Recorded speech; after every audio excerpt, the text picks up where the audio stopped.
জুলাই যুদ্ধ, আমি জুলাই যুদ্ধকে অসম্মান করছি না, কিন্তু মুক্তিযোদ্ধার সাথে কাউকে তুলনা করলে কিন্তু ভবিষ্যতে 5 বছর পরে আর উত্তরটা দিতে পারবেন না।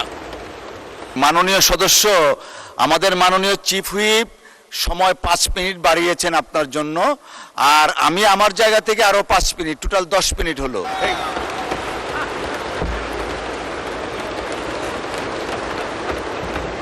আমি মুক্তিযুদ্ধ সম্পর্কে একটা কথা বলবো।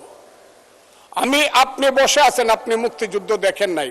স্পিকার সাহেব থাকলে উনাকে বলতাম উনি কি করে সেই জকিগঞ্জ থেকে ধরে সিলেট পর্যন্ত শালুটিকার বন্দরকে রক্তের সাগর সৃষ্টি করে শহীদ জিয়ার নেতৃত্বে, জিয়াউর রহমানের বীরত্বের নেতৃত্বে সিলেট দখল করেছে, যে সেই রক্তের সাগর, সেই মুক্তিযুদ্ধের কথাটা আমি বলতে চাই। সেই মুক্তিযুদ্ধের কথাটা আমি এই কারণে বলতে চাই, আমাকে একটু সময় দিবেন, হাত জোর করে বলছি, আমাকে একটু সময়। আপনি তো আমাকে চিনেন, ভালো করে চিনেন, পরিচয় দেওয়ার তো দরকার নাই আমার। আমি আপনাকে বলছি, আমিও জানতে চাই এখানে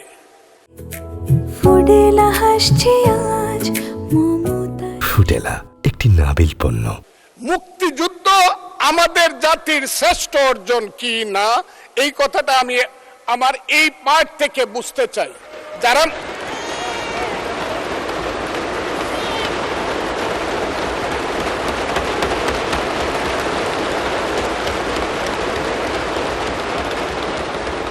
তাহলে 146 এবং 47 ধারায় বা পেরা যে দুইটা। জি মাননীয় সদস্য, জি জি জি মাননীয় সদস্য, আমাদের মাননীয় চিফ হুইপ সময় 5 মিনিট বাড়িয়েছেন আপনার জন্য, আর আমি আমার জায়গা থেকে আরো 5 মিনিট, টোটাল 10 মিনিট হলো।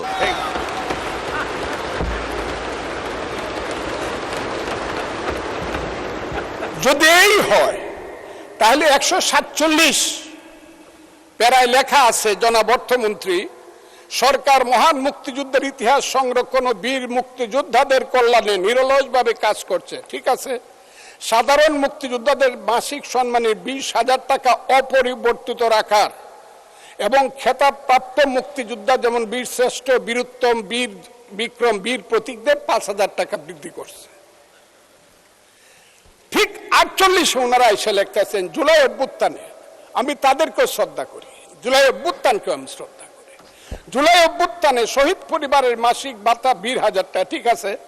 এরপরে আবার লিখতেছে এসসি ও ওসি ক্যাটাগরিতে আহতদের যথাক্রমে 20,000, 15,000 এবং 10,000 টাকা।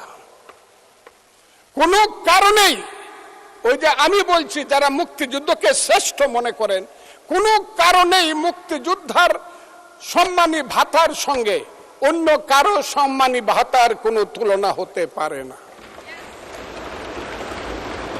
যদি হয় তাহলে এইটার জন্য আমাদেরকে এই কাজের জন্য আমাদেরকে এখন দিবেন না, 5 বছর পরে আমাদেরকে খেসারত দিতে হবে।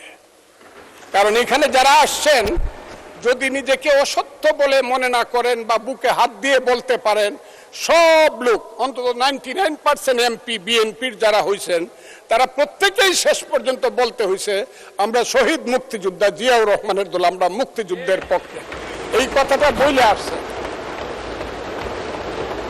আর তারা বলছে তারা জুলাইয়ের পক্ষে এবং সৎ নেতৃত্বের পক্ষে, সৎ রাজনীতির পক্ষে। কাজেই মুক্তিযোদ্ধা আর জুলাই যুদ্ধ, আমি জুলাই যুদ্ধকে অসম্মান করছি না, কিন্তু মুক্তিযোদ্ধার সাথে কাউকে তুলনা করলে কিন্তু ভবিষ্যতে 5 বছর পরে আর উত্তরটা দিতে পারবেন না, এটা হবে না।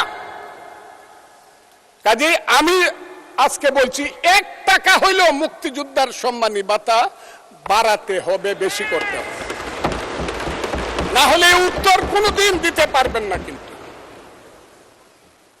এই ব্যাপারে আমি আর কথা বলবো না, এটি আমার কথা। আমার এখানে ত্রুটি মনে হয়েছে আমাদের বাজেটের মধ্যে।